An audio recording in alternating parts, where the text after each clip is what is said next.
നമസ്കാരം. ഇന്ന് ഗസ്റ്റ് ടൈമിൽ അതിഥിയായി എത്തിയിരിക്കുന്നത് ശ്രീ സന്തോഷ് കോശി തോമസ്. അദ്ദേഹം ട്രാക്കോ കേബിൾസിൻ്റെ MD ആണ്. നമസ്കാരം.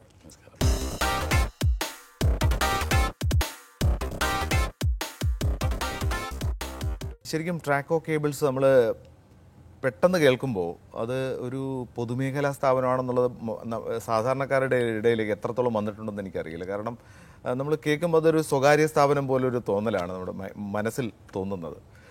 ട്രാക്കോ കേബിൾസ് എങ്ങനെ മറ്റൊരു സാധാരണ അല്ലെങ്കിൽ ഒരു പ്രൈവറ്റ് കേബിൾ ഇൻഡസ്ട്രിയിൽ നിന്ന് വ്യത്യസ്തമായി നിൽക്കുന്നു? ആദ്യം പറഞ്ഞ കാര്യത്തിന് ഒരു പക്ഷേ ട്രാക്കോ എന്നുള്ള പേര് വന്നതുകൊണ്ടായിരിക്കാം ആ ഒരു ചെറിയ കൺഫ്യൂഷൻ പൊതുവിലുണ്ട്. പെട്ടെന്ന് ആൾക്കാർക്ക് അറിയില്ല. പക്ഷേ ഇത് 1964 ഉണ്ടായ ഒരു കമ്പനിയാണ്. അപ്പോൾ 52 വർഷമായിട്ടോ 53 വർഷമായിട്ട് ഈ കമ്പനി ഉണ്ട്. ഇത് ഇന്ത്യയൊട്ടാകെ നോക്കുകയാണെങ്കിൽ പൊതുമേഖലയിൽ കേബിൾ ആൻഡ് കണ്ടക്ടേഴ്സ് ഉണ്ടാക്കുന്ന ഏക പൊതുമേഖലാ സ്ഥാപനമാണ്. പബ്ലിക് സെക്ടറിലുള്ള ഒരു സ്ഥാപനം എന്നുള്ളതാണ് ഇതിൻ്റെ ഏറ്റവും വലിയ പ്രത്യേകത. 1964 തുടങ്ങുമ്പോൾ ഇത് കണ്ടക്ടേഴ്സിൻ്റെ ഒരു ഫാക്ടറി വെച്ചിട്ട് ഇരുമ്പനത്ത് തുടങ്ങി.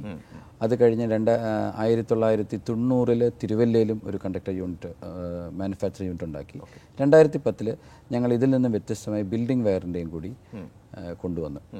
അത് പിണറായിലാണ് അതിൻ്റെ യൂണിറ്റ്. ഇപ്പം അങ്ങനെ 3 യൂണിറ്റുകളുണ്ട്. മൊത്തം ഒരു 500 എംപ്ലോയീസ് ഉണ്ട്. ഇപ്പോൾ നിങ്ങളുടെ ചോദ്യമായി ഇതിന് എന്താണ് വ്യത്യാസം ചോദിച്ചു കഴിഞ്ഞാൽ ഇതിൻ്റെ ഏറ്റവും പ്രധാനപ്പെട്ട വ്യത്യാസം എന്ന് പറഞ്ഞു കഴിഞ്ഞാൽ ഞങ്ങളുടെ ക്വാളിറ്റി എന്ന് പറയുന്നത് 100% അപ്രൂവ്ഡ് ആയിട്ടുള്ള ഒരു സംവിധാനമാണ്. എല്ലാ സ്റ്റാൻഡേർഡ്സിൻ്റെയും ടെസ്റ്റ് സർട്ടിഫിക്കറ്റ്സ് കിട്ടിയിട്ടുള്ളതാണ്. കണ്ടക്ടേഴ്സിൻ്റെ ടെസ്റ്റിംഗ് കഴിയുമ്പോൾ ഇലക്ട്രിസിറ്റി ബോർഡ്സാണ് എൻ്റെ ഏറ്റവും വലിയ കസ്റ്റമേഴ്സ്. ഇലക്ട്രിസിറ്റി ബോർഡിന് കൊടുക്കുന്ന ഏറ്റവും നല്ല സാധനങ്ങളിലൊന്നായിട്ട് എല്ലാ ഇലക്ട്രിസിറ്റി ബോർഡും കേരളം മാത്രമല്ല കേരളത്തിന് പുറത്തുള്ള സംസ്ഥാനങ്ങൾ പോലും അംഗീകരിച്ചിട്ടുണ്ട് എന്നുള്ളതാണ്. കുറച്ച് ദിവസം മുമ്പ് ഞാൻ ശരിക്കും ട്രാക്കോ കേബിൾസിനെ കുറിച്ച് അറിയാൻ തുടങ്ങുമ്പോൾ കുറച്ച് ദിവസം മുമ്പ് ശരിക്കും ഒരു വാർത്ത വന്നായിരുന്നു. ഒരു കെട്ടിടത്തിൽ തീപിടുത്തം ഉണ്ടായി. അതിനകത്ത് ശരിക്കും പറഞ്ഞു കഴിഞ്ഞാൽ ഏതാണ്ട് അവിടെയുള്ള മുഴുവൻ സാധനങ്ങളും കത്തി നശിച്ചെങ്കിലും ഈ കേബിളുകൾക്കൊന്നും സംഭവിച്ചു. അത് ശരിക്കും പറഞ്ഞാൽ ഞങ്ങളുടെ ഇവിടുത്തെ റീജിയണൽ ഓഫീസുണ്ട് ട്രിവാൻഡ്രത്ത്. അവിടുത്തെ ആ ഓഫീസിൽ ജോലി ചെയ്യുന്ന ആൾക്കാർ അതിൻ്റെ ഫോട്ടോസ് പ്രത്യേകം എടുത്ത് അത് ഞങ്ങൾക്കൊരു മാർക്കറ്റിംഗ് ടൂളായി മാറി. അത് മുഴുവൻ കത്തിയിട്ടും ഈ കേബിൾ മാത്രം കത്തിയില്ല. ഈ നമ്മൾ ഒരു കോൺഡ്യൂട്ടിലോട്ട് 4 വയർ ബിൽഡിംഗ് വയർസിന്റെ കാര്യം പറയുന്നത് ഇതിങ്ങനെ കയറ്റി വിട്ടിട്ടാണ് നമ്മൾ ചെയ്യുന്നത്. അപ്പം നമ്മൾ കൊടുക്കുന്ന ചില കേബിളുകളിൽ ഞങ്ങൾക്ക് വരുന്ന ഒരു കംപ്ലൈൻറ്റ് വളരെ രസകരമായ കംപ്ലൈൻ്റ് ആണ്. കൃത്യമായി വേണ്ട ഖനത്തിൽ തന്നെ ഉണ്ടാക്കുന്നത് കൊണ്ട് 5 സ്ട്രാൻഡ്സ് എടുത്തിട്ട് നമുക്ക് ഇതിനകത്ത് കയറ്റാൻ പറ്റില്ല. കാരണം സാധാരണ കേബിൾ കോൺഡ്യൂട്ടിന് ആ രീതിയിലല്ല. കാരണം ചെറുതായിട്ടൊക്കെ ഒന്ന് അഡ്ജസ്റ്റ് ചെയ്താണ് ഈ പ്രൈസൊക്കെ കുറച്ച് പൊതുവേ ആൾക്കാർ ചെയ്യുന്നത്. ഞങ്ങൾക്ക് കേബിളിൻ്റെ ക്വാളിറ്റിയിൽ യാതൊരു കൺഫ്യൂഷനും ഇല്ലാത്തത് കൊണ്ടും ചെയ്യുന്നത് പൂർണ്ണമായതുകൊണ്ടും ഇത് ശരിക്കും കയറാൻ പറ്റുന്നില്ല. അത്രയ്ക്ക് ക്വാളിറ്റിയിൽ നിർബന്ധമുള്ളത് കൊണ്ടാണ് ശരിക്കും ഇപ്പോൾ താങ്കൾ പറഞ്ഞ ഈ ഇതുണ്ടായത്. അത് ഒരു മാർക്കറ്റിംഗ് ടൂളാണെന്ന് മാത്രമല്ല പലരും അതിനുശേഷം ഈ നമ്മുടെ ഫ്ലാറ്റ് ബിൽഡേഴ്സൊക്കെ ഉണ്ടല്ലോ, ബിൽഡേഴ്സ് പിന്നെ അല്ലാതെ പൊതുമേഖലയിലുള്ള സ്ഥാപനങ്ങൾ ഇവരുടെ ഒരു പ്രത്യേക എൻക്വയറികൾ വന്നു തുടങ്ങി. അത് ഞങ്ങൾക്ക് നന്നായി ചെയ്യാൻ സാധിക്കുകയും ചെയ്തിട്ടുണ്ട്. ശരി. കേരളത്തിൽ പൊതുവെ പൊതുമേഖലാ സ്ഥാപനങ്ങളുടെ പ്രവർത്തനങ്ങൾ വളരെ ശക്തമായി കൊണ്ടുപോകാൻ കേരളത്തിന് പലപ്പോഴും കഴിയാതെ വന്നിട്ടുണ്ട്. എന്നാൽ നമ്മൾ ക്വാളിറ്റിയുടെ ഭാഗത്ത് നമ്മൾ കോംപ്രമൈസ് ചെയ്യുന്നില്ല. നമ്മൾ ശക്തമായിട്ട് ക്വാളിറ്റി അതുപോലെ തന്നെ മെയിൻറ്റെയിൻ ചെയ്യാൻ നോക്കുന്നു. ഇപ്പോൾ ഈ രണ്ടും കൂടി നമുക്ക് കൊണ്ടുപോകുമ്പോൾ ഒരു തീർച്ചയായും ഒരു സ്ഥാപനത്തിൻ്റെ ഗ്രോത്തിനെ അത് ഏതെങ്കിലും തരത്തിൽ ബാധിച്ചിട്ടുണ്ടോ? അല്ലെങ്കിൽ അത് പോസിറ്റീവായിട്ടോ നെഗറ്റീവായിട്ടോ ബാധിച്ചിട്ടുണ്ടാവുമല്ലോ സ്വാഭാവികമായിട്ടും. ക്വാളിറ്റി എന്നുള്ളതിനെ കോംപ്രമൈസ് ചെയ്യാൻ പാടില്ല എന്ന് പേഴ്സണലായിട്ട് വിശ്വസിക്കുന്ന ഒരാളാണ്. ഞാനൊരു പ്രൈവറ്റ് മേഖലയിൽ നിന്നും പൊതുമേഖലയിൽ വന്ന ഒരാളാണ്. അപ്പം അതുകൊണ്ട് വലിയ വ്യത്യാസമൊന്നും നമുക്ക് കാണേണ്ട കാര്യമില്ല. പക്ഷേ ഒരു കാര്യം പറയാനുള്ളത്, പൊതുമേഖലയിൽ ഒരു പക്ഷേ ഇങ്ങനത്തെ സാധനങ്ങൾ എല്ലാ പൊതുമേഖലയും പറ്റി പറയാനുള്ള ഇത് എനിക്ക് പറ്റില്ല. പക്ഷേ എങ്കിലും മാർക്കറ്റിംഗ് യഥാർത്ഥത്തിൽ കൂടുതലായി നമ്മൾ ചെയ്യുകയാണെങ്കിൽ വളർച്ച കുറച്ചും കൂടെ നന്നാകും. ഇതിപ്പോൾ നമ്മളൊരു അഷ്വേർഡ് മാർക്കറ്റുമായി ബന്ധപ്പെടുത്തിയാണ് പല സ്ഥാപനങ്ങളും നിലനിൽക്കുന്നത്. അപ്പം അഷ്വേർഡ് മാർക്കറ്റ് ആകുമ്പോൾ നമ്മുടെ മാർക്കറ്റിംഗ് കോൺസെപ്റ്റ് ശരിക്കും പ്രാവർത്തികമാവുന്നില്ല. ഇപ്പോൾ ഞാൻ തന്നെ ഇപ്പം ഇവിടെ ഒരു 3 മാസത്തിൽ കൂടുതലായി ഇതിൻ്റെ MD ആയിട്ട് ജോയിൻ ചെയ്തതിനു ശേഷം.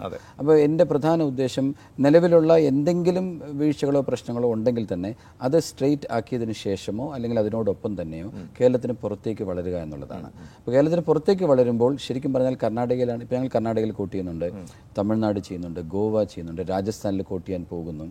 ഇവിടെയൊക്കെ പോകുമ്പോൾ നമ്മളുടെ ഒരു മാർക്കറ്റിംഗും കൂടി നമ്മൾ ഉണ്ടാക്കേണ്ടതായിട്ട് വരുന്നുണ്ട്. അപ്പോൾ പൊതുമേഖലയിൽ അഷ്വേർഡ് മാർക്കറ്റ് അല്ലാത്ത ഒരു മാർക്കറ്റൂടെ കണ്ടുപിടിക്കുകയാണെങ്കിൽ ഈ പറയുന്ന ക്വാളിറ്റി നല്ലതായി ഉണ്ടെങ്കിൽ തീർച്ചയായിട്ടും ഇന്ത്യ ഒട്ടാകെ വളരാവുന്ന നല്ല സ്ഥാപനങ്ങളും നല്ല പ്രോഡക്ട്സുമാണ് കേരളത്തിലെ പൊതുമേഖലയിൽ ഉണ്ടാക്കുന്നത്. ഈ അഷ്വേഡ് മാർക്കറ്റിങ്ങിൽ വിശ്വാസം അർപ്പിച്ചിരിക്കുന്നത് കൊണ്ടാണോ പൊതുമേഖലാ സ്ഥാപനങ്ങൾ പൊതുവെ ഒരു തകർച്ചയിലേക്ക് നീങ്ങുന്നത്?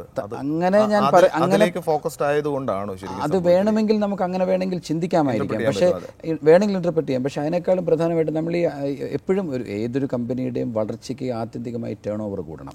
അപ്പോൾ ടേൺ ഓവർ കൂടുമ്പോൾ ഇപ്പോൾ നിങ്ങൾക്ക് തന്നെ അറിയാമായിരിക്കും, ഏതിൽ ഒരു സ്ഥലത്ത് മാത്രം നിന്നുകൊണ്ട് ഒരേ കസ്റ്റമറെ മാത്രം നിന്നുകൊണ്ട് നമുക്ക് ഒരിക്കലും വളരാൻ പറ്റില്ല.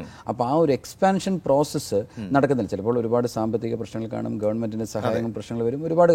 പക്ഷേ ഗവൺമെന്റുകൾ ഒരുപാട് സഹായിക്കുന്നുണ്ട്. ഇപ്പോൾ പുതുതായി വന്ന ഗവൺമെന്റിന് വ്യക്തമായൊരു നയം തന്നെയുണ്ട്, പൊതുമേഖലയെ നന്നാക്കണമെന്നും പൊതുമേഖലയിലുള്ള സാധനങ്ങൾക്ക് ഒരു നിശ്ചിത ശതമാനം പൊതുമേഖലകൾ മാനുഫാക്ചർ ചെയ്യുന്നത് വ്യക്തമായി അടുത്തിടയ്ക്ക് പത്രങ്ങൾ വരികയും ചെയ്തു.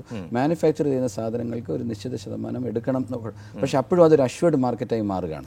അപ്പോൾ അത് അഷ്വേർഡ് മാർക്കറ്റ് ഉണ്ടാവട്ടെ. ശരിക്കും പറഞ്ഞാൽ ഞാനൊരു പ്രൈവറ്റിൽ നിന്ന് വന്നുകൊണ്ട് പറയണം, അഷ്വേർഡ് മാർക്കറ്റ് ഉള്ള ഒരു സ്ഥാപനത്തിന് അതെന്തായാലും കിട്ടുമെന്നുള്ളത് കൊണ്ട് മറ്റ് സ്ഥലങ്ങളിലേക്ക് നമുക്ക് പടരാൻ സാധിച്ചാൽ സ്കൈ ഈസ് ദ ലിമിറ്റ്. അതാണ് 200-250 കോടി ടേൺ ഓവർ എത്തിക്കാൻ ഒരു പാടുമില്ലാത്ത സ്ഥാപനങ്ങൾ. കാരണം അത്ര ക്വാളിറ്റിയാണ്. പിന്നെ മറ്റു പല കാര്യങ്ങളും നമ്മൾ പത്രങ്ങൾ വായിക്കാൻ അല്ലാതൊക്കെ ചെയ്യുകയാണെങ്കിലും ഒരു വലിയ ടീമായിട്ട് തന്നെ വർക്ക് ചെയ്യാൻ കഴിവുള്ള ആൾക്കാരാണ്. ഈ അഷ്വേർഡ് മാർക്കറ്റ് അല്ലാത്ത മേഖലകളിലേക്ക് ട്രാക്കോ എങ്ങനെയാണ് ഇപ്പോൾ കടന്നു ചെല്ലാൻ ഉദ്ദേശിക്കുന്നത്? പ്രധാനമായിട്ടും നമ്മൾ ശരിക്കും പറഞ്ഞാൽ നമ്മൾ ഈ കണ്ടക്ടർ, ഇലക്ട്രിസിറ്റി ബോർഡുകൾ ഉപയോഗിക്കുന്ന കണ്ടക്ടറുകളാണെങ്കിൽ അതിന് ശരിക്കും ടെൻഡറുകൾ തന്നെയാണ് ചെയ്യുന്നത്.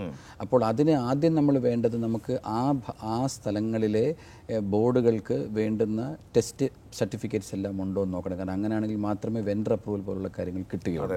അത് കിട്ടിയതിന് ശേഷം നമ്മൾ ടെൻഡർ കോട്ട് ചെയ്ത് പ്രൈസ് മാച്ച് ചെയ്യുന്ന ഒരു സംവിധാനം തന്നെയാണെങ്കിലേ പറ്റുകയുള്ളൂ. കാരണം ഇതിനകത്ത് ഞാൻ നേരത്തെ പറഞ്ഞ പോലെ പൊതുമേഖലയിൽ ഇത് മാത്രമേ ഉള്ളെങ്കിലും ഒരുപാട് SSI യൂണിറ്റുകൾ ഇത് ചെയ്യുന്നുണ്ട്. അപ്പോൾ SSI യൂണിറ്റിൻ്റെ പ്രൈസുമായിട്ട് മാച്ച് ചെയ്യുക എന്ന് പറയുന്നത് അത്ര എളുപ്പമുള്ള കാര്യമല്ല.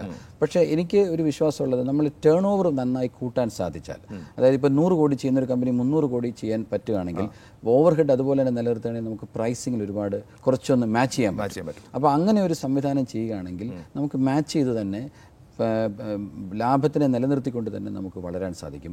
ഒന്ന് കയറാൻ നമുക്ക് സാധിച്ചു കഴിഞ്ഞാൽ പിന്നെ നമുക്ക് നിലനിൽക്കാൻ പറ്റുന്നതാണ്. കാരണം എനിക്ക് ഏറ്റവും വിശ്വാസമുള്ളത് നമ്മുടെ ക്വാളിറ്റിയിലാണ്. അപ്പോൾ അതുകൊണ്ട് സ്വാഭാവികമായിട്ട് ഒരിക്കൽ കയറി കഴിഞ്ഞാൽ പിന്നെ നമുക്കത് മുന്നോട്ട് കൊണ്ടുപോകാൻ സാധിക്കും. ഒരുപാടധികം കേബിൾസ് ഉണ്ടല്ലോ, ഒരുപാടധികം നാഷണൽ കമ്പനീസ് ഉണ്ട്. ഒരുപാട് എങ്ങനെയാണ് കോമ്പീറ്റ് ചെയ്യുന്നത്? ഈ ഹൗസ് വയർ കേബിൾസിലാണ് ഇപ്പോൾ താങ്കൾ പറഞ്ഞ ഏറ്റവും വലുതുള്ളത്. ഇപ്പോൾ നമ്മൾ ബിൽഡിംഗ് വയർ കേബിൾസ് ആണ് ശരിക്കും പിണറായി യൂണിറ്റിലുള്ളത്.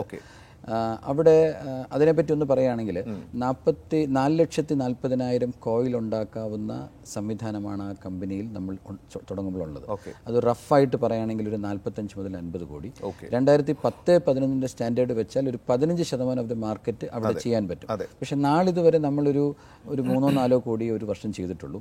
ഇപ്പം കഴിഞ്ഞ ഒരു 3 മാസങ്ങളിൽ നമ്മൾ പ്രൊഡക്ഷൻ ഏതാനും ഡബിൾ ചെയ്യാൻ സാധിച്ചിട്ടുണ്ട്. ഒരു 70-75 ലക്ഷം രൂപ വരെ മന്ത്ലി എത്തുകയും അടുത്ത ഫിനാൻഷ്യൽ ഇയറിലേക്ക് ഒരു 15 മുതൽ 18 കോടി വരെ ആ യൂണിറ്റ് മാത്രം പ്ലാൻ ചെയ്യുകയും ചെയ്യുന്നുണ്ട്. ഇതിൽ ഇപ്പോൾ പറഞ്ഞതുപോലെ ഞങ്ങൾ ഏറ്റവും കൂടുതൽ ഒരു പക്ഷെങ്കിൽ കോമ്പറ്റീഷൻ ഫേസ് ചെയ്യാൻ സാധ്യതയുള്ളത് കേരളത്തിൽ നമുക്ക് പെട്ടെന്ന് മനസ്സിലാകുന്ന ബ്രാൻഡാണ് വി-ഗാർഡ്.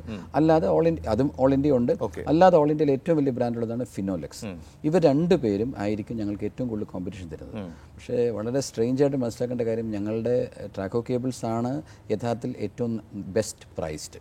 പക്ഷെ അതിൻ്റെ മാർക്കറ്റിംഗ് സ്ട്രാറ്റജിയിൽ ഉണ്ടാക്കേണ്ട ചില മാറ്റങ്ങൾ നമ്മൾ കൊണ്ടുവരണം.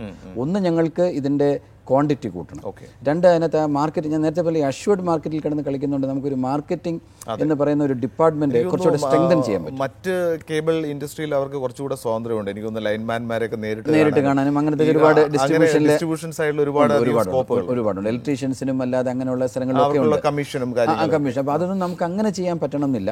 പക്ഷേ ഇതിനകത്ത് ഞങ്ങൾക്ക് കിട്ടാൻ സാധ്യതയുണ്ടെന്നും കിട്ടിക്കൊണ്ടിരിക്കുന്നതുമായ ഒരു കാര്യം, സർക്കാർ ഞങ്ങൾക്കൊരു പ്രത്യേക ഓർഡർ സ്റ്റോർ പർച്ചേസ് വഴി ഇറക്കിയിട്ടുണ്ട്.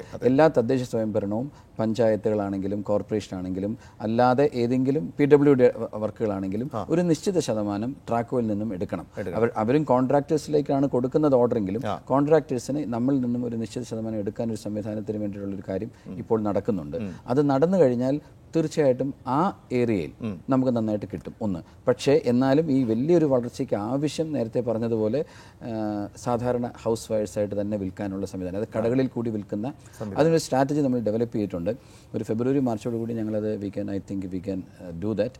അപ്പോൾ അങ്ങനെ വരികയാണെങ്കിൽ തീർച്ചയായും എനിക്ക് തോന്നുന്നു ശരിക്കും ഈ ഗുണനിലവാരത്തിൻ്റെ കാര്യം ട്രാക്കോയ്ക്ക് ഇത്രയധികം ഗുണനിലവാരം നമ്മൾ ആ ക്വാളിറ്റി അഷ്യൂർ ചെയ്താണ് ഇത് പ്രൊഡ്യൂസ് ചെയ്യുന്നത് എന്നുള്ളൊരു മെസ്സേജ് ജനങ്ങൾക്കിടയിൽ, കാര്യം എത്രത്തോളം സ്പ്രെഡ് ചെയ്യുന്നതും എപ്പോഴും നല്ലതാണെന്ന് എനിക്ക് തോന്നുന്നു. കാര്യം നമ്മൾ വീട്ടിൽ എന്ത് പിന്നെ ഒരു ഭവന നിർമ്മാണം നടക്കുമ്പോൾ എന്ത് കാര്യങ്ങളിലും നമ്മൾ ക്വാളിറ്റി വിചാരിച്ചില്ലെങ്കിലും വയറിംഗ് കേബിളിന്റെ കാര്യത്തിൽ ഏറ്റവും ക്വാളിറ്റി ഉള്ള വയർ ഇടണം എന്നുള്ളത് നിർബന്ധമാണ്. ഏതൊരു സാധാരണക്കാരനും സേഫ്റ്റിയാണ്. ഒരു മനസ്സിലുള്ളൊരു സങ്കല്പമാണ്. ആ ഒരു ക്വാളിറ്റി എനിക്ക് ഒന്ന് കുറച്ചുകൂടെ നന്നായിട്ട്. പിന്നെ ഇപ്പൊ ഈ ആദ്യം ചോദിച്ച ചോദ്യത്തിന് ഇതിനകത്തൊരു വലിയ പ്രസക്തി ഉണ്ട്. ഇത് എത്ര പേർക്ക് അറിയാമെന്ന്. അപ്പൊ ഞങ്ങൾക്ക് അങ്ങനെ ഒരു അഡ്വർടൈസ്മെന്റ് പ്ലാൻ യഥാർത്ഥത്തിൽ ഉണ്ടായിരുന്നില്ല. ഇപ്പൊ ഇന്നസെന്റ് ഓഫ്കോഴ്സ് അതെ ഒരു മെമ്പർ ഓഫ് ദ പാർലമെന്റ് ആണ്, ഒരു ബ്രാൻഡ് അംബാസഡർ പോലെ ഞങ്ങളത് പലയിടത്തും ചെയ്യുന്നുണ്ട്.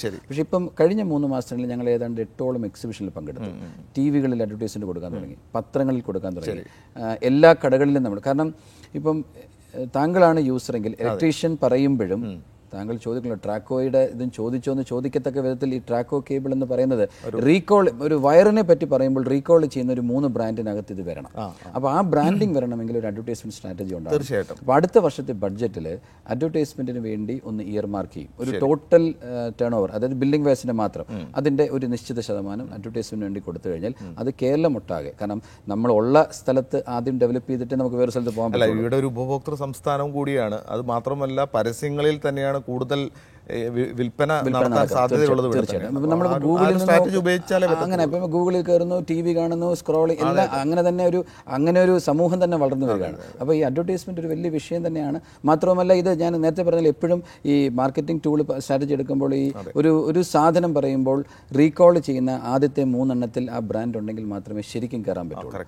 അപ്പോൾ ആ ഒരു മാർക്കറ്റിംഗ് സ്ട്രാറ്റജിയാണ് ഞങ്ങൾ അടുത്ത വർഷത്തേക്ക് എടുക്കുന്നത്. കേരളത്തിന് പുറത്ത് ബിസിനസ് എങ്ങനെയാണ് വ്യാപിക്കാൻ വേണ്ടി ഉദ്ദേശിക്കുന്നത്? ഈ കണ്ടക്ടറിന്റെ നേരത്തെ ഞാൻ പറഞ്ഞതുപോലെ പുറത്തോട്ട് പോകും. ഉപഭോക്താവ് ശരിക്കും പറഞ്ഞാൽ ഇലക്ട്രിസിറ്റി ബോർഡുകൾ മാത്രമാണ്. അപ്പൊ എല്ലാ സ്റ്റേറ്റുകളിലും ചിലപ്പോൾ നമുക്ക് പറ്റണമെന്നില്ല. കാരണം ചില സ്റ്റേറ്റുകളിൽ അവരുടെ നിയമം വളരെ സ്ട്രോങ് ആണ്.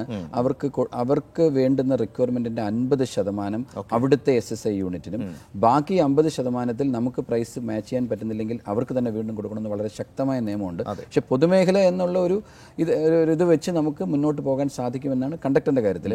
ഈ ബിൽഡിംഗ് വയർ കേബിളിൽ പുറത്തോട്ട് പോകണം. പക്ഷേ നിലവിൽ കേരളത്തിൽ തന്നെ നമ്മൾ ശരിക്കും ചെയ്യാത്തത് കൊണ്ട് കേരളത്തിൽ നന്നായി ചെയ്ത് മുന്നോട്ട് പോകുന്ന ഒരു സംവിധാനം അടുത്ത 17-18 ഉണ്ടാക്കി കഴിഞ്ഞാൽ, ഈ വരാൻ പോകുന്ന ഫിനാൻഷ്യൽ ഉണ്ടാക്കി കഴിഞ്ഞാൽ അടുത്ത സ്റ്റേറ്റുകളിലേക്ക് അത് വളരാൻ സാധിക്കുമെന്ന് തന്നെയാണ് എൻ്റെ വിശ്വാസം. 64 ശരിക്കും ഇരുമ്പനത്ത് സ്ഥാപിക്കുന്നത്. ഏതാണ്ട് 53 വർഷം കടന്നിരിക്കുന്നു. എത്രത്തോളം തൊഴിലാളികൾ അവിടെയുണ്ട്? അവർ ഏത് രീതിയിലാണ്? നിലവിൽ 536 തൊഴിലാളികളുണ്ട്. 536 ഒരു 40-45 പേര് ഓഫീസ് സ്റ്റാഫിലുള്ളൂ. ബാക്കി 490-480 ഉള്ളതെല്ലാം പ്രൊഡക്ഷനിലും ഷോപ്പ് ഫ്ലോറിലുമുള്ള ആൾക്കാർ തന്നെയാണ്.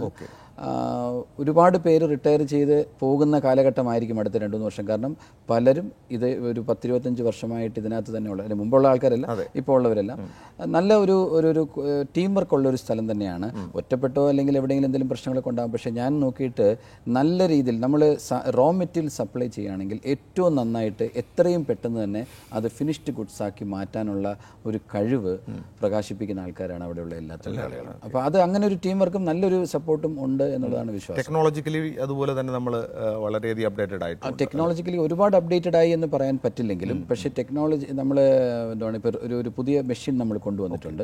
ആ മെഷീൻ വെച്ചിട്ടാണ് നമ്മളിപ്പോൾ ചെയ്യുന്നത്. അപ്പോൾ ഇപ്പോൾ ശരിക്കും പറഞ്ഞാൽ ഇരുമ്പനത്തും തിരുവല്ലയിലുമാണ് ഈ കണ്ടക്ടർ നോക്കുന്നത്.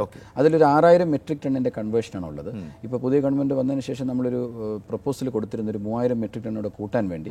കാരണം അത് ശരിക്കും കിട്ടിക്കഴിഞ്ഞാൽ ഒരു 70 കോടി രൂപയുടെ അധിക ടേൺ ഓവർ ഉണ്ടാക്കാൻ സാധിക്കും. അതിപ്പോൾ സാങ്ഷൻ ആക്കിയിട്ടുണ്ട്. അത് ലേറ്റസ്റ്റ് ടെക്നോളജിയുള്ള റോഡ് ബ്രേക്കിംഗ് മെഷീനാണ് ഉപയോഗിക്കാൻ പോകുന്നത്. അപ്പോൾ അങ്ങനെ വരുമ്പോൾ നമുക്ക് കുറച്ചും കൂടി ഫുള്ളി മെക്കനൈസ്ഡ് ആയിട്ടില്ല, ഒരുപാട് ഇൻവെസ്റ്റ്മെന്റ് ഒക്കെ വേണം. പക്ഷേ എങ്കിലും അത് കൊണ്ടുവന്നാൽ ഒരുപാട് മാറ്റങ്ങൾ കൊണ്ടുവരാൻ സാധിക്കുന്നുണ്ട്. സർക്കാരിന്റെ ഭാഗത്തു നിന്ന് നല്ല രീതിയിലുള്ള സപ്പോർട്ട് കിട്ടുന്നുണ്ട്. നല്ല സപ്പോർട്ട് ഇപ്പോൾ കിട്ടുന്നുണ്ട്. ഇപ്പം ഞാൻ ചോദിക്കുന്ന ഇത്രയും 50 ഇയേഴ്സ് പോകുമ്പോൾ സർക്കാരിന്റെ കോൺട്രിബ്യൂഷൻ എത്രത്തോളമാണ്? അല്ല, സർക്കാരിന്റെ കോൺട്രിബ്യൂഷൻ തീർച്ചയായിട്ടും ഇപ്പോൾ 50 വർഷത്തെ കാര്യം പറയാൻ പറ്റില്ലെങ്കിൽ തന്നെ, പക്ഷേ നമ്മൾ പെട്ടെന്ന് നോക്കുകയാണെങ്കിൽ സർക്കാരിന്റെ ഒരു കോൺട്രിബ്യൂഷൻ നന്നായിട്ടുള്ളത് കൊണ്ട് തന്നെ ആയിരിക്കും ഈ സ്ഥാപനങ്ങൾ നിലനിന്ന് പോകുന്നത്. ഇറസ്പെക്റ്റീവ് ഓഫ് ദി ഗവൺമെന്റ്സ് അത് തീർച്ചയായിട്ടും അതുണ്ടാവും, അല്ലെങ്കിൽ ഇങ്ങനെ മുന്നോട്ട് പോകില്ല. പക്ഷേ കുറച്ചും കൂടി ഞാൻ ഒരു കാര്യം വിശ്വസിക്കുന്നു, സർക്കാരിന്റെ സപ്പോർട്ടൊക്കെ ഉണ്ടായിക്കോട്ടെ, പക്ഷേ എങ്കിലും ഒരു സ്ഥാപനം, ഒരു പൊതുമേഖല എന്ന് പറയുന്ന ഒരു പ്രൈവറ്റ് പോലെ തന്നെയാണ്, വേറൊരു സ്ഥാപനമാണെന്നേ ഉള്ളൂ. ആ സ്ഥാപനം should stand by its own. അല്ലാതെ എപ്പോഴും നമുക്ക് നേരത്തെ ആശ്രയിക്കാൻ കഴിയില്ല. ആശ്രയിക്കാൻ കഴിയില്ല. മാത്രമല്ല എപ്പോഴും ഗവൺമെന്റിനോട് ഫോൾ ബാക്ക് ചെയ്തിട്ട് നമുക്ക് അവരുടെ നിന്ന് പൈസ കിട്ടിയാലേ മുന്നോട്ട് പോകാൻ പറ്റും എന്നുള്ള ഒരു കോൺസെപ്റ്റിൽ നിന്ന് മാറി ആ കോൺസെപ്ച്വൽ തിങ്കിങ് ഒന്ന് മാറ്റിക്കഴിഞ്ഞാൽ വേറൊരു സ്കൂൾ ഓഫ് തോട്ട് അവിടെ കൊണ്ടുവരണം. അത് കൊണ്ടുവരാൻ സാധിക്കുകയാണെങ്കിൽ എനിക്ക് തോന്നുന്നത് നല്ല രീതിയിൽ കൊണ്ടുവരാം. അങ്ങനെ വരുന്ന ആൾക്കാർക്ക് കൂടുതൽ സഹായം ചിലപ്പോൾ ഗവൺമെന്റ് ചെയ്യാനും വരും. കാരണം ഗവൺമെന്റിന് കുറച്ചുകൂടെ അവർക്കും ധനലാഭമുള്ള സാധനമാണ്. അപ്പോൾ അതുകൊണ്ട് അങ്ങനെയുള്ള കാര്യങ്ങൾ ചെയ്യാൻ സാധിക്കും. പക്ഷേ നാളിതുവരെ എനിക്ക് തോന്നുന്നത് എപ്പോഴും ഒരു പോസിറ്റീവ് അപ്രോച്ചാണ് പൊതുവേ ഗവൺമെന്റ്സ് കൊടുത്തിട്ടുള്ളത്. ശരി, വൈദ്യുതിയുമായിട്ട് ബന്ധപ്പെട്ട ഒരു ഉൽപ്പന്നമാണ്. അപ്പം അതുകൊണ്ട് തന്നെ സ്വാഭാവികമായിട്ടും കേരളത്തിൽ പല സർക്കാരുകൾ മാറി വന്നു എങ്കിലും പല ദീർഘദർശനമുള്ള പല പദ്ധതികളും ആവിഷ്കരിച്ചു. എങ്കിൽ പോലും വൈദ്യുതി പ്രതിസന്ധി ഇപ്പോഴും നമുക്കിവിടെ തുടർന്നുകൊണ്ടിരിക്കുന്ന ഒരു സംസ്ഥാനമാണ്. ശരിക്കും എന്തെങ്കിലും രീതിയിൽ ഈ ഒരു മേഖലയിൽ പ്രവർത്തിക്കുന്നുണ്ട് ഞാൻ ചോദിക്കുകയാണ്, ഏതെങ്കിലും തരത്തിലുള്ള സജഷൻസ് ഈ ഒരു പ്രതിസന്ധി മറികടക്കാൻ വേണ്ടി നമുക്ക് കൊണ്ടുവരാൻ കഴിയുമോ? വൈദ്യുതി പ്രതിസന്ധി വളരെ കടുത്ത പ്രതിസന്ധിയിലേക്ക് ഇപ്പോൾ 2 മാസം കഴിയുമ്പോൾ പോകും ബോർഡ് തന്നെ പറഞ്ഞു. ഇപ്പോൾ ദീർഘ നാൾ കൊണ്ട് നമ്മൾ ഒരുപാട് പ്രോജക്ട്സുകൾ കൊണ്ടുവരുന്നുണ്ട്. ഇപ്പോൾ സോളാർ ഒരു വലിയ പ്രോജക്റ്റായിട്ട് കൊണ്ടുവരുന്നുണ്ട്. സോളാറിൽ ആദ്യം മനസ്സിലാക്കേണ്ട കാര്യം നമ്മളൊരു ഒരു ഒരു ഒരു മെഗാവാട്ട് സോളാർ നമ്മൾ ചെയ്യണമെങ്കിൽ 5 ഏക്കർ സ്ഥലം വേണം. ഇത് നമുക്കില്ല. അപ്പം നമ്മൾ ശരിക്കും കേരളത്തിൽ ചെയ്യേണ്ടത് വരാൻ പോകുന്ന കെട്ടിടങ്ങളിലും അല്ലെങ്കിൽ ഫ്ലാറ്റ്സ് ആണെങ്കിലും എന്താണെങ്കിലും റൂഫ് ടോപ്പ് സോളാർ മാൻഡേറ്ററി ആക്കി കൊണ്ടുവരണം. ഇപ്പൊ തമിഴ്നാട്ടിൽ നമ്മളൊരു ഹോസ്പിറ്റൽ കിട്ടിയാലും വീട് കിട്ടിയാലും റൂഫ് ടോപ്പ് സോളാർ ഉണ്ടെങ്കിൽ മാത്രമേ സ്വയം പര്യാപ്തമായിരിക്കുക കോർപ്പറേഷൻ ലൈസൻസ് തരുള്ളൂ, അല്ലാതെ തരില്ല. അപ്പൊ അതുപോലൊരു സംവിധാനം കൊണ്ടുവരികയാണെങ്കിൽ നമ്മൾക്ക് കാരണം ഡിമാൻഡ് കൂടുന്തോറും മനസ്സിലുള്ള പ്രൊഡക്ഷൻ നടക്കുന്നില്ല. അപ്പോൾ അത് അങ്ങനെ ചെയ്യാനും പറ്റും തോന്നുന്നില്ല. എനിക്ക് എൻ്റെ പൂർണ്ണമായിട്ട് അറിവില്ലെങ്കിൽ പക്ഷേ ചെയ്യാൻ പറ്റും തോന്നുന്നില്ല. അപ്പോൾ അങ്ങനെ വരുമ്പോൾ ഇത്തരം കാര്യങ്ങൾ ഒരു മാൻഡേറ്ററി ആക്കാൻ പറ്റുകയാണെങ്കിൽ പക്ഷേ എനിക്ക് തോന്നുന്ന അതിനുള്ളൊരു നീക്കം നടക്കുന്നുണ്ടെന്ന് തോന്നുന്നു. കാരണം നേരത്തെ ഇലക്ട്രിസിറ്റി ബോർഡ് ചെയർമാനായിരുന്നവരൊക്കെ അത് പറയുന്നുണ്ട്. അപ്പോൾ അങ്ങനെ ഒരു ഇലക്ട്രിസിറ്റി പോളിസിയാണ് ഇറങ്ങുന്നതെന്ന് തോന്നുന്നു. എനിക്ക് തോന്നുന്നു ഈ മാർച്ചോടുകൂടി ഇറങ്ങുമായിരിക്കും. അങ്ങനെയാണെങ്കിൽ അത് മാൻഡേറ്ററി ആക്കുകയാണെങ്കിൽ അതിനകത്ത് ഒരു കടുത്ത പ്രതിസന്ധിയിൽ നിന്നും കുറച്ചൊരു മാറ്റം. പക്ഷേ over A period of 1 or 2 years മാത്രമേ ഇത് ചിലപ്പോൾ ശരിയാവാൻ സാധ്യതയുള്ളൂ. കാരണം അത്രയ്ക്ക് പ്രതിസന്ധിയിൽ എത്തിക്കഴിഞ്ഞു. കാരണം ഈ ഹൈഡൽ പ്രോജക്റ്റ് ഒന്നും തന്നെ നടന്നില്ല. അപ്പോൾ അത് നടക്കാൻ ഉദ്ദേശിച്ചില്ല. പക്ഷേ വെള്ളമില്ല, ഒന്നുമില്ല. ഇപ്പം ഞങ്ങൾ തന്നെ കേബിള് ഒരു ടേൺ കീ പ്രോജക്റ്റ് ചെയ്ത ഒരു സ്ഥലത്ത് അത് ശരിക്കും കമ്മീഷൻ ചെയ്തെങ്കിലും അതിരപ്പള്ളിയിൽ വെള്ളമില്ല. അപ്പോൾ project is just like that. അപ്പോൾ അങ്ങനെയുള്ള പ്രശ്നങ്ങളുണ്ട്. പക്ഷേ എങ്കിലും ഉള്ള സ്ഥലങ്ങളിൽ അല്ലെങ്കിൽ വരും സമയത്ത് ഈ പറഞ്ഞ പോലെ മാൻഡേറ്ററി ആയിട്ടൊരു പിന്നെ ഇതാണ് സോളാർ പ്രോജക്റ്റ് എല്ലാ വീടുകളുടെ മുകളിലും അവരുടെ കുടുംബത്തിന് ആവശ്യമുള്ള വൈദ്യുതി ഉൽപ്പാദിപ്പിക്കാൻ പറ്റുന്ന തരത്തിലുള്ള സോളാർ പാനലുകൾ സ്ഥാപിച്ചുകൊണ്ടുള്ള അതൊരു മാൻഡേറ്ററി ആക്കണം. ഇപ്പോൾ അത് ചെയ്യുന്നുണ്ട്, അതിനകത്ത് സബ്സിഡിയും കൊടുക്കുന്നുണ്ട്. പക്ഷേ അത് മാൻഡേറ്ററി ആക്കുമ്പോൾ ഞാനോ നിങ്ങളോ വീട് കിട്ടുമ്പോൾ അതും കൂടെ ചെയ്തിട്ടേ ലൈസൻസ് കിട്ടുള്ളൂ. നിർബന്ധമായിട്ട് അത് വെക്കുന്നത്. അപ്പോൾ അങ്ങനെ വരികയാണെങ്കിൽ തീർച്ചയായിട്ടും ഒരു മാറ്റം ഉണ്ടാകുന്നുണ്ട്. ഇപ്പോൾ 1000 വീടുകൾ വെച്ചൊരു പദ്ധതി കഴിഞ്ഞ വർഷം ഉണ്ടായിരുന്നു. അതിൻ്റെ ഇപ്പോൾ കണ്ടിന്യൂവേഷൻ വീണ്ടും അതിനായിട്ട് സബ്സിഡി തുടങ്ങിയെന്നാണ് ഞാൻ മനസ്സിലാക്കാൻ സാധിക്കുന്നത്. അപ്പോൾ അത് ശരിക്കും നടക്കുകയാണെങ്കിൽ തീർച്ചയായിട്ടും ഒരുപാട് മാറ്റങ്ങൾ ഉണ്ടാക്കാം. അതുപോലെ തന്നെയാണ് വൈദ്യുതി ദുരുപയോഗം ഒരുപാട് ഉള്ളൊരു സംസ്ഥാനമാണ്. ഈ കേബിളുകളുടെ ഗുണനിലവാരം ഇല്ലായ്മ കൊണ്ട് ശരിക്കും പറഞ്ഞാൽ ഒരുപാട് വൈദ്യുതി ലോസ് ഉണ്ടാവുന്നില്ല. ചോദിച്ചത് നന്നായി. കാരണം ഇപ്പം ഞാൻ നേരത്തെ പറഞ്ഞു ACSR കണ്ടക്ടറാണ് ഉപയോഗിക്കുന്നതെന്ന് പറഞ്ഞു. അടുത്ത HTLS എന്ന് പറഞ്ഞൊരു കണ്ടക്ടറിലേക്ക് അത് മാറുകയാണ്. ലോ സാഗ് ഹൈ ടെൻഷൻ എന്ന് പറയുന്നത്. അപ്പോൾ അതിൻ്റെ സെൻട്രലിൽ ഫൈബറാണ് വരുന്നത്. അപ്പം ഈ ആംബിയർ കപ്പാസിറ്റി കൂട്ടാനുള്ള ഒരു സംവിധാനമാണ്. ഇന്നല്ലെങ്കിൽ നാളെ മിക്കവാറും ഇതിൻ്റെ 1 or 2 എല്ലാ ഇലക്ട്രിസിറ്റി ബോർഡ്സിലേക്കും മാറും. അപ്പോൾ ലോസ് ഒരുപാട് മാറ്റം കിട്ടും. ഇപ്പം ഞങ്ങൾ തന്നെ ആ ടെക്നോളജിയിലേക്ക് മാറിക്കൊണ്ടിരിക്കുകയാണ്. ഒരു വർഷത്തിനകത്ത് അത് മാറും. അങ്ങനെ വരുമ്പോൾ ഈ ലോസ് ഈ വയർ അല്ലെങ്കിൽ കണ്ടക്ടർ, കാരണം ഏത് കണ്ടക്ടർ ആണെങ്കിലും കുറച്ച് ലോസ് ഉണ്ട്. പക്ഷേ ഏറ്റവും മിനിമം ലോസും ഹയസ്റ്റ് ടെമ്പറേച്ചർ വിസ്റ്റാൻഡ് ചെയ്യാനും പറ്റുന്ന ഒരു ടെക്നോളജിയിലേക്ക് അത് മാറുന്നുണ്ട്. ആ മാറ്റം ഒരു പരിധി വരെ അല്ലാതെ പൂർണ്ണമായിട്ടല്ല ഒരു പരിധി വരെ ഗുണം ചെയ്യും. തീർച്ചയായും കണ്ടക്ട് ചെയ്ത ദൂരം വളരെ ദൂരം കൊണ്ടുപോകുമ്പോഴേക്കും ലോസ് ഉണ്ടാവും. അപ്പോൾ അത് ഹൈ കണ്ടക്ഷൻ നടക്കും. അപ്പോൾ അതുകൊണ്ട് സ്വാഭാവികമായിട്ടും കറണ്ട് വിസ്റ്റാൻഡിങ് കുറച്ചുകൂടി നന്നാവും. അപ്പോൾ ലോസ് ഒന്നും തൊട്ടടുത്ത പിന്നെ മാസങ്ങളിൽ അല്ലെങ്കിൽ ഈ വരുന്ന വർഷത്ത് പുതിയൊരു വർഷമാണ്. ഈ ഒരു വർഷത്തിൽ ഒരു അജണ്ട ഉണ്ടാവുമല്ലോ, ട്രാക്കോയെ ഏതെങ്കിലും ഒരു പൊസിഷനിൽ എത്തിക്കണം. ഇപ്പോൾ കഴിഞ്ഞ വർഷം ഞാൻ പറഞ്ഞത് 15-14 ഒരു 125 കോടിയായിരുന്നു ടേൺ ഓവർ. ഈ വർഷം നമ്മളിപ്പോൾ പ്ലാൻ ചെയ്തിരിക്കുന്നത് പോലെ തന്നെ ഇപ്പോൾ പുതിയ 2-3 വലിയ ഓർഡറുകൾ കിട്ടിയിട്ടുണ്ട്. അത് പ്ലാൻ ചെയ്തതുപോലെ പോവുകയാണെങ്കിൽ നമ്മളൊരു 160-170 crores വരെ നമ്മൾ ടച്ച് ചെയ്യും. എൻ്റെ ആഗ്രഹം, ഞാൻ അതിന് വേണ്ടിയിട്ടുള്ള ബഡ്ജറ്റാണ് ഇപ്പോൾ അതിൻ്റെ പണിപ്പുരയിലാണ്. ഒരു 225 crores to 250 crores ഒരു ബഡ്ജറ്റ് അടുത്ത വർഷം പ്ലാൻ ചെയ്യണം. അങ്ങനെ പ്ലാൻ ചെയ്താൽ ഒരു 2 വർഷം കൊണ്ട് ഒരു 300 കോടിക്കകത്ത് എത്തിക്കാൻ പറ്റുന്ന സംവിധാനം. അങ്ങനെ എത്തിച്ചു കഴിഞ്ഞാൽ നമുക്ക് ഏത് പ്രൈസിനോടും ഏത് സ്റ്റേറ്റിലും മാച്ച് ചെയ്യാൻ പറ്റുന്നൊരു ഇതുണ്ട്. അങ്ങനെ വരുമ്പോൾ ഇന്ത്യ ഒട്ടാകെ അറിയപ്പെടുന്ന ഒരു കേബിൾ കണ്ടക്ടർ മാനുഫാക്ചറാണ് എന്ന് ട്രാക്കോ ഇപ്പം ആദ്യം ചോദിച്ച ചോദ്യം അടുത്ത തവണ ഒരാൾ കാണുമ്പോൾ ട്രാക്കോ എനിക്കറിയാം എന്ന് പറയുന്ന ഒരു സംവിധാനത്തിലേക്ക് എത്തിക്കാൻ എനിക്ക് തോന്നുന്നു തോന്നുന്നു ഇൻഫ്രാസ്ട്രക്ചർ തലത്തിൽ കുറച്ച് മാറ്റങ്ങൾ വരുത്തേണ്ടതില്ല. ഇൻഫ്രാസ്ട്രക്ചർ തലത്തിൽ ഒരുപാട് ഞാൻ പറഞ്ഞ ഇതിന്റെ പ്രൊഡക്ഷന്റെ സൈഡിലല്ല, ഞാൻ പറഞ്ഞ ഇതിന്റെ ഒരു ഓപ്പറേഷൻ സൈഡിലും ഇതിനെ വ്യാപിപ്പിക്കുന്ന സ്ഥലത്തുമൊക്കെ. ഇപ്പം പറഞ്ഞ ഓഫീസിൽ 45 പേരേ ഉള്ളൂ, അത്രേ ഉള്ളൂ. മറ്റ് കൂടുതൽ പേരും വർക്ക് ചെയ്യുന്നതിന്റെ പ്രൊഡക്ഷൻ സൈഡിലാണ്. അപ്പൊ ആ ഒരു മിസ്മാച്ച് ഉണ്ട്. ആ മിസ്മാച്ചിന് വേണ്ടിയിട്ടുള്ള ഒരു സംവിധാനം ഞങ്ങൾ തുടങ്ങിയിട്ടുണ്ട്. അത് ഐ മീൻ നേരെയാക്കാൻ വേണ്ടിയിട്ടുള്ള അതിനുള്ള സംവിധാനം ഉണ്ടാകുന്നുണ്ട്. കാരണം number of engineers, qualified engineers കുറവാണ്. അപ്പോൾ അങ്ങനെയുള്ള കാര്യങ്ങളൊക്കെ ഇതിനകത്ത് കൊണ്ടുവരുന്നുണ്ടാവും. മാത്രമല്ല നമ്മൾ ശരിക്കും വളരുകയാണെങ്കിൽ, ഐ മീൻ ഞാൻ ഉദ്ദേശിച്ച പോലെ ജോഗ്രഫിക്കൽ ഗ്രോത്ത് ഉണ്ടാവുകയാണെങ്കിൽ നമ്മൾ ഓരോ സ്ഥലത്തും നമ്മൾ അതിന് വേണ്ടിയുള്ള ഓഫീസേഴ്സും അങ്ങനെയുള്ള കാര്യങ്ങളൊക്കെ നമ്മൾ ചെയ്യും. ഒരു എഞ്ചിനീയേഴ്സിനെ കൂടുതൽ എടുത്താൽ മാത്രമേ, കാരണം പലരും ചിലപ്പോൾ ഒരു 5-6 വർഷം കഴിയുമ്പോൾ റിട്ടയർ ചെയ്യും. അപ്പോൾ അവരുള്ളപ്പോൾ തന്നെ പുതിയ ഒരു സെറ്റ് ഓഫ് ആൾക്കാർ വന്ന് അവരെ ട്രെയിൻ ചെയ്ത് കൊണ്ടുവന്നാൽ മാത്രമേ ഈ സ്ഥാപനം, നമ്മൾ മാത്രമല്ലല്ലോ ഇനിയും വരുന്നവരും ഇരിക്കണമല്ലോ. അപ്പോൾ ആ രീതിയിലൊരു ഓപ്പറേഷണൽ ചേഞ്ച് എന്തായാലും കൊണ്ടുവരുന്നുണ്ട്.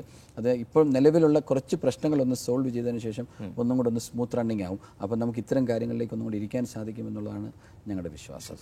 ഈ സാങ്കേതിക വിദ്യ വളരെ വേഗം വളർന്നുകൊണ്ടിരിക്കുന്നു. കേബിൾ ഇൻഡസ്ട്രിയിൽ സമീപഭാവിയിൽ കാണുന്ന മാറ്റങ്ങൾ എന്തൊക്കെയാണ്? ഇതിനകത്ത് ഞാൻ ആദ്യം പറഞ്ഞ HTLS ആയിരിക്കാം ഈ കണ്ടക്ടറിനകത്ത് വരുന്ന ഏറ്റവും വലിയ change. High tension low sag. അത് ഇപ്പോൾ 2 സ്ഥാപനങ്ങൾ, എൻ്റെ അറിവ് ശരിയാണെങ്കിൽ ഇന്ത്യയിൽ 2 സ്ഥാപനങ്ങൾ അതിലേക്ക് തുടങ്ങിക്കഴിഞ്ഞു. ബാക്കിയുള്ള സ്ഥാപനങ്ങളും അതിലേക്ക് വന്നേ പറ്റൂ. കാരണം ഫ്യൂച്ചർ ഈസ് ദാറ്റ്. അത് വന്നാലേ പറ്റൂ. അത് ഇലക്ട്രിസിറ്റി ബോർഡ് കൊണ്ടുവരും. അപ്പോൾ ആ ടെക്നോളജി ചേഞ്ച് ഞങ്ങളതിൻ്റെ ഇംപ്ലിമെൻറ്റേഷൻ പ്രോസസ്സിലാണ്. അതിന് ഈ മെറ്റീരിയൽസ് എല്ലാം ഇമ്പോർട്ട് ചെയ്യണം. അത് തീരുമാനമായി കഴിഞ്ഞാൽ ഞങ്ങൾ അവരുമായിട്ട് ടൈപ്പിൽ തന്നെ ഇത് മുന്നോട്ട് കൊണ്ടുപോകും. ആ ചേഞ്ച് എന്തായാലും കൊണ്ടുവന്നേ പറ്റൂ, അല്ലെങ്കിൽ സസ്റ്റെയിൻ ചെയ്യാൻ പറ്റില്ല. അപ്പോൾ ആ ഹൈ ടെൻഷൻ HTLS ആയിരിക്കാം ഇപ്പോൾ നിലവിൽ കാണുന്ന ഏറ്റവും വലിയ ഫ്യൂച്ചർ കണ്ടക്ടറിലുള്ളത്, ആ ടെക്നോളജി ചേഞ്ച്. ഓക്കെ, 4 മാസം മുമ്പാണ് ട്രാക്കോയുടെ ചുമതല ഏൽക്കുന്നത്. വന്നപ്പോൾ എന്തെല്ലാം വെല്ലുവിളികളായിരുന്നു പെട്ടെന്ന് മുന്നിൽ കണ്ടത്? അല്ല, പെട്ടെന്ന് എപ്പോഴും നമുക്ക് ശരിക്കും പറഞ്ഞാൽ പൊതുമേഖലയിൽ കാണുന്ന ആദ്യത്തെ വെല്ലുവിളി എപ്പോഴും അതിൻ്റെ സാമ്പത്തിക സ്ഥിതിയായിരിക്കും.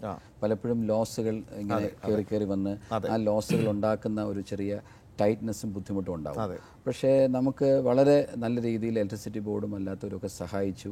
അപ്പം ഗവൺമെൻറ്റും അതിനകത്തൊരു ചെറിയ നല്ലൊരു പോസിറ്റീവ് സ്റ്റാൻഡ് എടുത്തു. കുറച്ച് ഫണ്ട് കിട്ടി. പിന്നെ കുറച്ച് പെൻഡിങ് ഓർഡേഴ്സ് ഇങ്ങനെ കുറേ നാളുകൾ കൊണ്ട് കിടപ്പുണ്ടായിരുന്നു. അത് തീർക്കാൻ പറ്റാത്തൊരവസ്ഥയായിരുന്നു. അതിൽ 1-2 നമ്മൾ തീർത്ത് കഴിഞ്ഞു. പക്ഷേ വേറെ ഈ എന്താണ് ഇൻഡിവിജ്വൽ വൈസായിട്ട് നമുക്ക് അങ്ങനത്തെ പ്രശ്നം തോന്നില്ല. പക്ഷേ സാമ്പത്തിക പ്രതിസന്ധി കുറച്ചുണ്ടായിരുന്നു. പക്ഷേ അത് ഞങ്ങൾ ഓവർകം ചെയ്തു എന്ന് പറയുന്നില്ലെങ്കിലും ഒരളവ് വരെ ഓവർകം ചെയ്യാൻ സാധിച്ചു. ഇപ്പം കഴിഞ്ഞ മാസം നല്ല പ്രൊഡക്ഷൻ നടന്നു ഡിസംബറിൽ. When compared to October and November നല്ല പ്രൊഡക്ഷൻ നടന്നു. ജനുവരി, ഫെബ്രുവരി, മാർച്ചിൽ ഏറ്റവും അംബീഷ്യസ് ആയിട്ടുള്ള ഒരു പ്രോജക്റ്റാണ് ഞങ്ങൾ വെച്ചിരിക്കുന്നത്. 3 മാസം കൊണ്ടൊരു 50-60 crores ചെയ്യണം എന്ന് മനസ്സിലുള്ള ആഗ്രഹം കൊണ്ടാണ് ചെയ്യുന്നത്. അപ്പോൾ അത് സാധിക്കാനുള്ള എല്ലാ സംവിധാനങ്ങളും ചെയ്തിട്ടുണ്ട്. God willing, I think it can happen. തീർത്തും ശുഭാപ്തി വിശ്വാസത്തിലാണ്. തീർച്ചയായിട്ടും ശുഭാപ്തി വിശ്വാസത്തിലാണ്. അപ്പോൾ ആ ഒരു വിജയം നേരുന്നു. ഏതായാലും ഗസ്റ്റ് ടൈമിൽ പങ്കെടുത്തതിന് വളരെയധികം നന്ദി. നമസ്കാരം. Thank you.